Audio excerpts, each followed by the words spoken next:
අද බිට්කොයින් සහ ඕල්ටර්නේට් coins update කිහිපයක් ක්‍රිප්ටෝ ඩේලි channel එකට හැමෝම සාදරයෙන් පිළිගන්නවා. අද දවසේ මාකට් එක තියෙන සිටුේෂන් එක සහ මම අවසාන වීඩියෝ එකේ යම්කිසි ප්‍රෙඩික්ෂන්ස් කිහිපයක් කරා. එහෙම නැත්නම් මාකට් එකේ ට්‍රේඩ්ස් ගැන අදහසක් දුන්න ඒ දේවල් ගැනත් මම අප්ඩේට් කරනවා. බිට්කොයින් ගැන මට දේවල් කිහිපයක් කතා කරන්න තියෙනවා. ඒ දේවල් වලට කලින් මම ඕල්ටර්නේට් කොයින්ස් වලට පොඩ්ඩක් ගිහිල්ලා එන්නම්. මම ඒරෝ ගැන අප්ඩේට් එකක් දුන්නා. ඒ ඇවිල්ලා සාමාන්‍යයෙන් මෙන්න මේ රේන්ජ් එකෙන් ආය රිවර්සල් වෙයි කියලා. ඉතින් මාකට් එක මේ වෙනකොට සාමාන්‍යයෙන් 12ක වගේ හොඳ මූව්මන්ට් එකක් අරන් තියෙනවා. ඉතින් කවුරු හරි මේ වීඩියෝස් බැලුවා නම් ඔයාලට එන්ට්‍රීස් ගන්න තිබ්බ කියන chance එක තමයි තියෙන්නේ. මේ වෙලාව මම පොඩ්ඩක් මොනිටර් කරන් ඉන්න තමයි හදන්නේ. අනිවාර්යෙන් ප්‍රොෆිට් කලෙක්ට් කළම යුතු ලෙවල් එකක් මේක. ඊට පස්සේ මම ටාගට් කරනවා නම් මෙන්න මේ වගේ රේන්ජ් එක තමයි මම ටාගට් කරන්නේ. හැබැයි මේක ඒ තරම්ම කොන්ෆිඩන්ට් නැහැ. මෙතන අනිවාර්යෙන් ප්‍රොෆිට් එකක් කලෙක්ට් කරන්න. මොකද එතන ඉඳලා සාමාන්‍ය 15ක් විතර කිට්ටු වෙන මූවමන්ට් එකක් තියෙනවා. 17ක් විතර. ඉතින් ඒ මූවමන්ට් එක යන්න ස්ට්‍රෝං හේතුවක් නැත්නම් ඒක යන්න නැති වෙයි. අනිවාර්යෙන් මේ හරිය නියුට්‍රල් වෙලා පොඩ්ඩක් උඩට ගිහිල්ලා ඊට පස්සේ පොඩ්ඩක් ආයෙ නෙක්ස්ට් තව ලෙග් එකක් පහළට එන්න පුළුවන්. හැබැයි මේ වෙනකොට ඔයාලට ප්‍රොෆිට් කලෙක්ට් කරගන්න පුළුවන්. ඒක තමයි මම අවසාන වීඩියෝස් වල කතා කරපු ඒරෝ USDT වල නැවත අප්ඩේට් එක. එතක මම කයිට් ගැන කතා කරා. කයිට් ගැන මම කියපු අප්ඩේට් එක මම රිමයින්ඩ් කරොත් එහෙම කයිට් එකේ මගේ අප්ඩේට් එක උනේ මෙන්න මෙතන මම zone එකක් ඇඳලා තිබ්බා. ඒ zone එක බ්‍රේක් කරොත් මෙන්න මේ රේන්ජ් එක තමයි මම ටාගට් කරන්න කිව්වේ. ඊට කලින් මම ඔයාලට ප්‍රොෆිට් බුක් කරන්න රේන්ජ් එකක් දුන්නා 0.2252 වගේ. මේ වෙනකොට ඒක රීච් වෙලා තියෙනවා. ඉතින් කවුරු හරි මේ හරියෙන් එන්ට ඒ වුණත් සාමාන්‍ය 5% වගේ හොඳ මාකට් මූවමන්ට් එකක් තියෙනවා. ඒ කියන්නේ සාමාන්‍ය 10x leverage වගේ medium risk leverage එකක් යූස් කරාත් ඔයාලට 50%ක ගේන්නක් ගන්න පුළුවන් මූවමන්ට් එකක්. මම ට්‍රස්ට් කරනවා තාමත් මෙන්න මේ රේන්ජ් එක ටච් කරන්න යන්න පුළුවන් කියලා. බයින් ප්‍රෙෂර් එක ලොකෝට අපිට බලා ගන්න බැරි වුණාට යම්කිසි රීසන්ස් ටිකක් තියෙන්න පුළුවන් මේක උඩට යන්න. අපි පොඩක් වොලියුම් එක දාගෙන බලමු. වොලියුම් එක ගත්තාම අපිට පේනවා මෙන්න මේක තමයි මම ඔය එන්ට්‍රි එකට ප්‍රධාන රීසන් එකක් විදිහට ගත්තේ. ඔයාලා දන්නවා මම සාමාන්‍යයෙන් මාකට් එකේ තේරුම් ගැනීම මත තමයි ට්‍රේඩ් කරන්නේ. ඉතින් මෙතන මම අදහස් කරේ මේ මූවමන්ට් එකට ගොඩක් සපෝට් වෙලා තියෙනවා. ලොකු මුදල් ප්‍රමාණයක් මෙතන වොලියුම් එක විදිහට සංසරණය වෙලා තියෙනවා. ඒ වගේම මේ අවසාන කැන්ඩල්ස් වල ඔයාලට බලා ගන්න පුළුවන් හොඳ වොලියුම් ස්පයික්ස් තියෙනවා. දැන් මම දන්න දෙයක් තමයි දැන් මේ වගේ වොලියුම් එක දිගට වැඩි වීගෙන ගියාම අර අවසාන හරිය නැවත ස්පයික් ආවොත් එහෙම එතනින් උඩට තව යන්න පුළුවන්ද කියන ගැන ඩවුට් එකක් එනවා. අර ස්ටේබල් තියෙන්න ඕනේ. ස්ටේබල් growth එකක් වෙන්න මේ වගේ growth එකක් තියෙන්න ඕනේ. හැබැයි අපිට මෙතන අර මේක පහලට නැවත එයි කියන තැන මට හරියටම කියන්න හේතු සාධක මදි. හැබැයි මම හිතනවා මේ ලෙවල් එක පුෂ් කරයි. හැබැයි සාමාන්‍යයෙන් පොඩි රීටෙස්ට් එකක් කරලා හරි තා ෂොට්ටක් මෙන්න මේ රේන්ජ් එකේ ඉඳලා හරි කොහොම හරි අර සෙල් එන්ට්‍රීස් ටිකක් වැඩි වුණ ගම මෙන්න මේ රෙඩ් zone එක පුෂ් කරයි කියන තැන තමයි මම පෞද්ගලිකව ඉන්නේ. ඉතින් කයිට් එකේ මේ අප්ඩේට් එක තමයි මට ප්‍රධාන වශයෙන් දෙන්න තියෙන්නේ. මම මේක කලින් කතා කරපු කොයින් එක. ඉතින් නැවතත් අපි එමු බිට්කොයින් පැත්තට. මම ඩේලි chart එකට පොඩ්ඩක් ගිහිල්ලා ඉන්නම් ඔයාලට මේකේ රෆ් අයිඩියා එක දෙන්න. දැන් මෙතන drawings මම මකලා නැති හේතුව තමයි මේ ටික අපිට ඕන වෙනවා. විශේෂයෙන්ම බිට්කොයින් වල මම සාමාන්‍යයෙන් වොලියුම් ලොකුවටම බලන්නේ. මම ඕල්ටර්නේට් කොයින්ස් වල තමයි වොලියුම් එක බලන්නේ. මොකද ඒ වගේ තමයි වොලියුම් ස්පයික්ස් එහෙම එන්න පුළුවන්. හරි.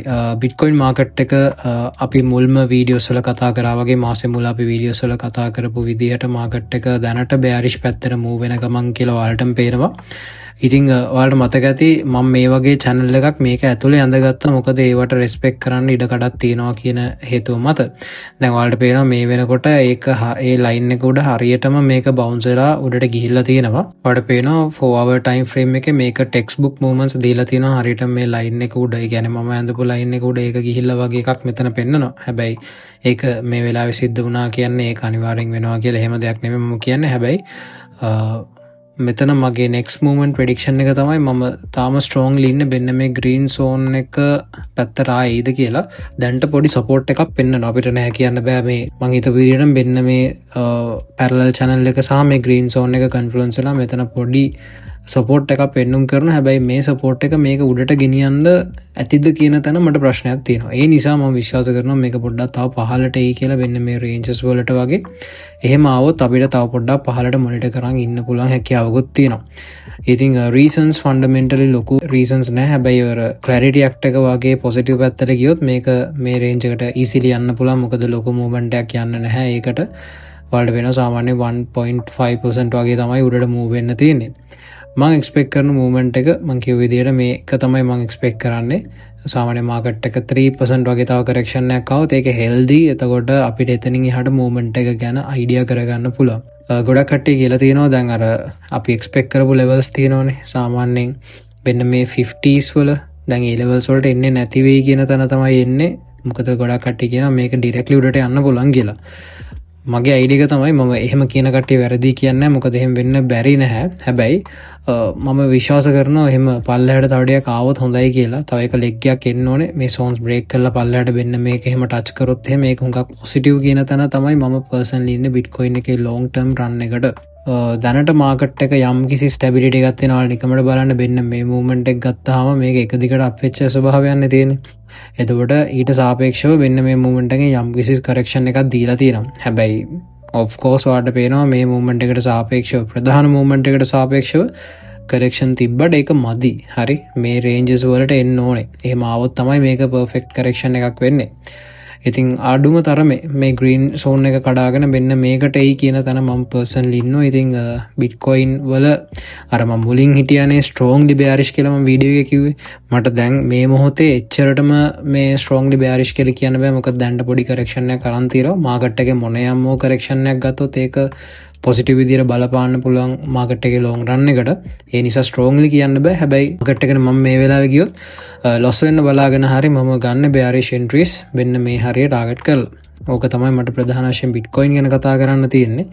ඉතින් අපි දන්නවා අපි මුලින් කතා කරපු මූව්මන්ට් එක යන්න ඕනේ. ඒකට යන්න මේ අවශ්‍ය කරෙක්ෂන්ස් ටික තමයි ගන්න. ඉතින් ඒ ටික අපි කියපු විදිහටම එන ස්වභාවයක් තමයි තියෙන්නේ. ඉතින් බලමු අපි මේ අදල් තියෙන ලයින් එක කම්ප්ලීට් කරයිද කියලා.